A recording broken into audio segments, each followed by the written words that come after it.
Good afternoon to everyone. It's a great privilege to be here today with Gurudev, Sri Ravi Shankar, in the India Sustainability Lounge at Davos to talk about and get the advice and guidance of Gurudev on lifestyle for the environment. As you all know, lifestyle for the environment as a concept and a program was launched by Prime Minister Modi, first announced at COP26 in Glasgow, and then formally launched along with the UN Secretary General in India on 20th October of 2022. It's a fascinating concept, but I wanted to hear more from Gurudev about how he sees lifestyle for the environment and what is his sort of practical advice on how we can walk the talk on lifestyle for the environment, which is in many ways the other side of the climate debate, where individuals and communities can actually take simple actions uh, to protect the planet in terms of climate, in terms of environment, and can actually make a difference. There's a lot of evidence, including a study by UNEP, that individuals can actually help to reduce emissions. So we know the science is there, but again, from the art of living guru, we very much would like to hear from you, Gurudev, on how you see a lifestyle for the environment and in terms of what is your practical guidance for all of us here and for the rest of the world on how this agenda of India can be taken globally. The fact that we have to care for environment has to flash in the minds of people. And if people are stressed, so self-centered, or in crisis themselves, they don't care about anything. Less about the environment. They don't even care about themselves, their family. So first and foremost is make them sensitive to the issue. You see, on a long term, if we continue the way we are continuing, there is no future. There is no hope for the planet Earth to exist. So, to be sensitive to the needs of the planet Earth, we have to be more conscious.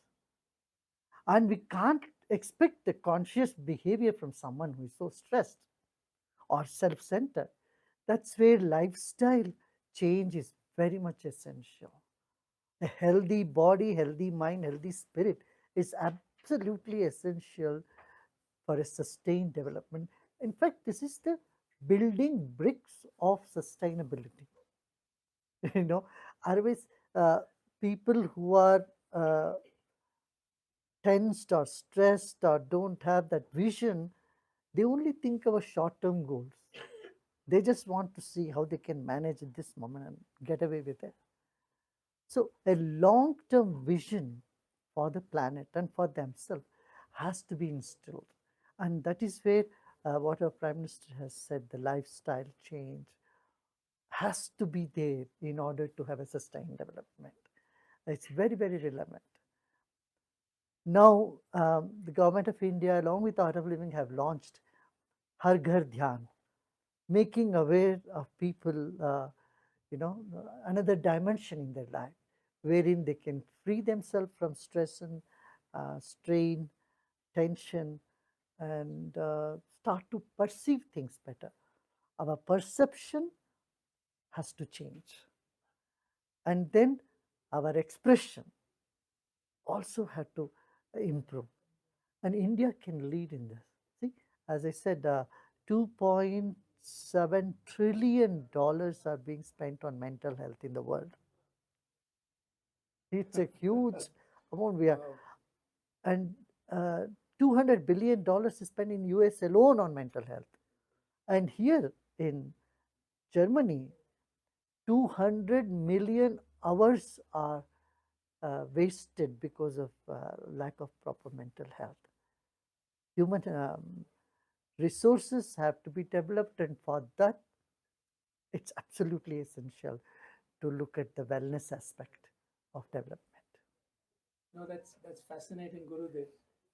We all know that traditionally in India, and you've been talking about this in all your in all your addresses, how traditionally and culturally, there's been people have traditionally been at one with nature, and they've traditionally protected the nature and taken actions to do that.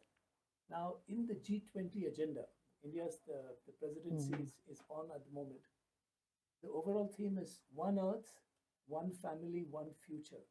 And the idea is that life and actions on life, walking the talk, should really permeate all the working groups and the discussions.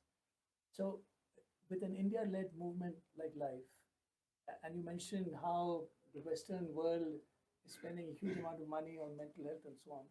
So, how can this sort of be scaled up globally? In India, it's moving ahead anyway, but globally, are there any suggestions in concrete terms which can be taken to draw people into this movement so that it can spread globally? First of all, create awareness about it. Second is, the green energy. We should focus on green energy, and India is doing very well on that now. Third aspect is, as I said, mental health and people becoming more sensitive to others' needs. A violence-free society alone can take us forward. If society is mass shootings, there are 600 mass shootings in USA, you sometimes wonder, are we a civilized society or gone back to barbaric age? You see, that is very important. Plus, there is a lot we can learn from the tribal culture of India. I've happened to. Have you been to any tribal village in India? Yes, So, absolutely. we have schools, free schools in all the tribal, many states in India have tribal villages, schools we have there, free schools. One thing you see, there is no pollution in the tribal villages. They accustom themselves to the nature so much. You don't see plastics waste here and there lying around and unclean atmosphere. No, cleanliness is a part of mm, these societies, and honoring nature. You see, world over, the tribal people or the First Nations people, as that they are called in America, uh, they all have reverence to the five bhutas, the Panchabhuta, the five elements. Reverence to earth, reverence to water, water sources to be attended, and then food. These are some things the world can benefit. For example, the millet here has been, declared by India, and millet is such a good, uh, nutritious food that world is looking for. You know, we had jackfruit from so long in India. Today it has been declared as a superfood. You see, Wonderful. the world. So some of those food items, like murunga, for example. Murunga is in Tamil Nadu, from where you come. Murungakai. It's a common thing.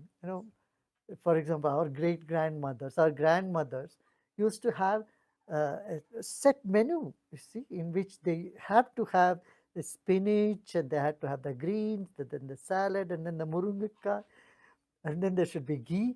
So when you scientifically examine that, it is astounding that it can arrest diabetes from clogging our system.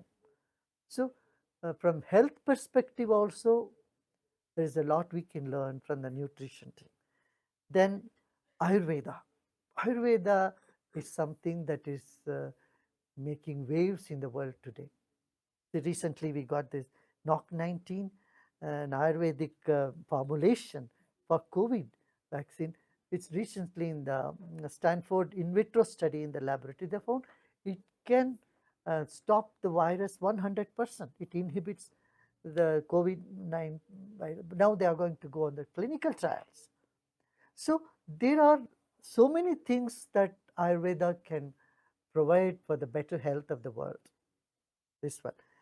Then tourism, of course, India has a huge range of tourism which India can welcome people from skiing in Gulmarg, and then in Kufri, in Himachal, to uh, houseboats in Kerala. So we have a whole range of tourist interests that India can provide to the world. And my most favorite thing is yoga and meditation. Spirituality, yoga, and meditation was a taboo in the West when I started the movement. That's about in 42 years back. But today, I want to tell you 2.5 billion people around the world practice yoga. And yoga itself is about yoga and spirituality. In America alone is nearly, um, it's a billions of dollars industry.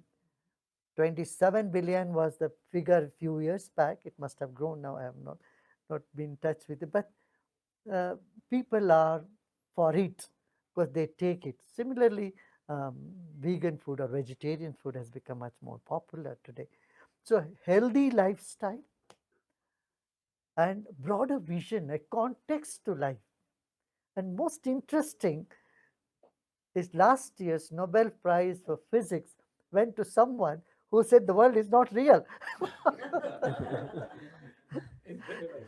So just That That's is what that is a Maya theory of yeah, yeah, that's what Adi Shankara has I been said saying, and then the Vedanta philosophy is saying what you see is not real, what you don't see is real. And exactly that's what the physics is saying.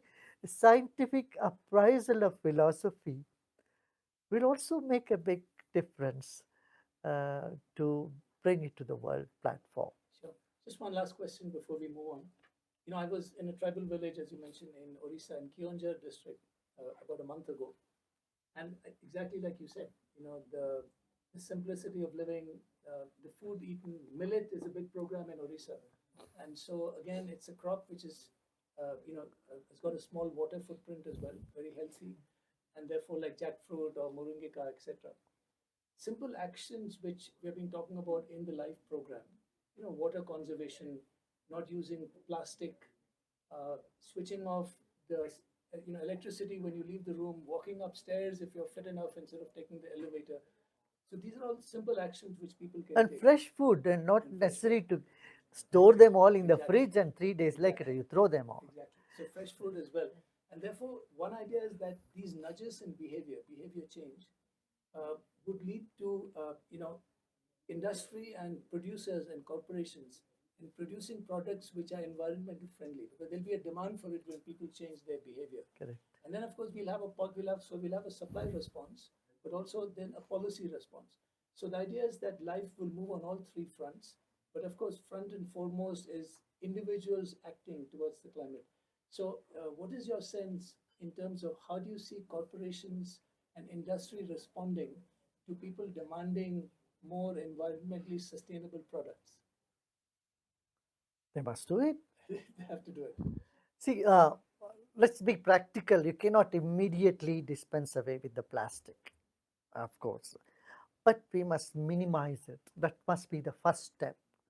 Second is reuse of substance, of plastic, reuse. And then there are many startups, many innovations that has happened, an alternate for plastic. The starch bags are being produced. Even temples like Tirupati and many other, they these days use this biodegradable plastic, um, this thing.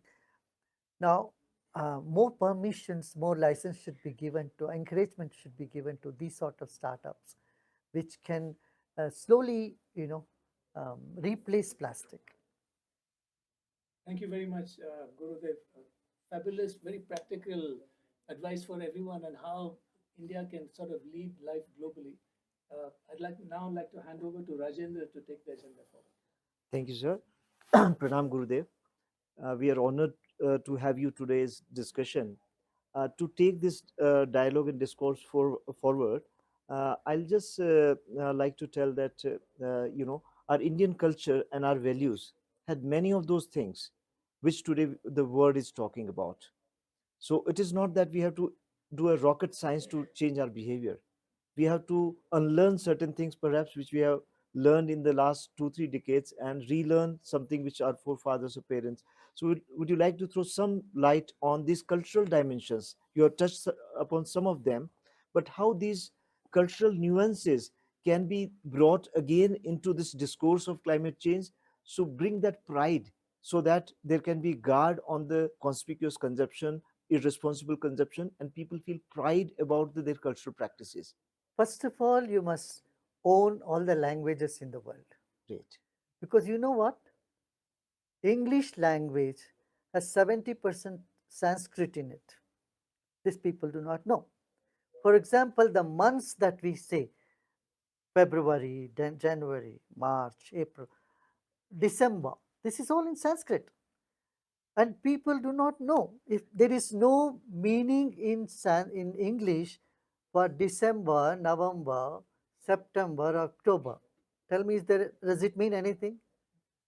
But it has a meaning in Sanskrit. September, seventh sky. October, eighth sky. Ambar is a Nava sky. Ambar. Ambar means what?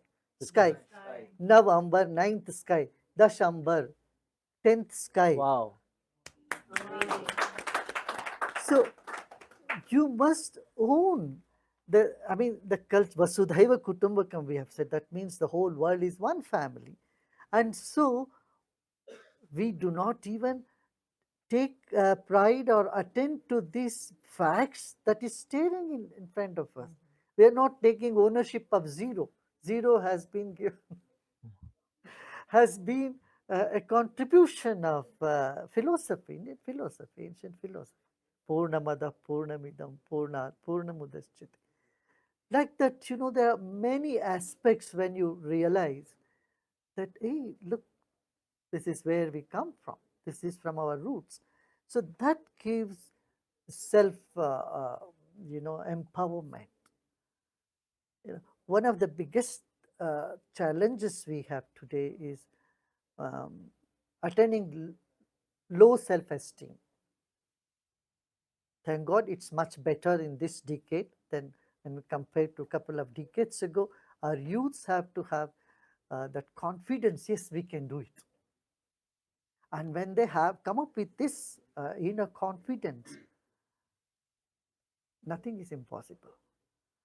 So the challenge that the world is posing today can be taken by the youth around the world. And for that, they have to honor their roots, their culture. And when they see that their culture is not just limited to some philosophy or regional, but it is universal, it makes you a universal person. Then you own everything in the world. You have a sense of belongingness with the whole world, to all the culture. You don't think, oh, English as a foreign language. No, it's part of your own language. Hasta, hand. You see all the parts of the body. It's all in Sanskrit. Whatever you say in English. But we never put our attention to that. Danta, dentistry. Matra, mother. Matra. And so many heart, hridaya. So we have to go to the roots. When the roots are strengthened, our vision becomes broader. Great. Today's youth need that self-esteem.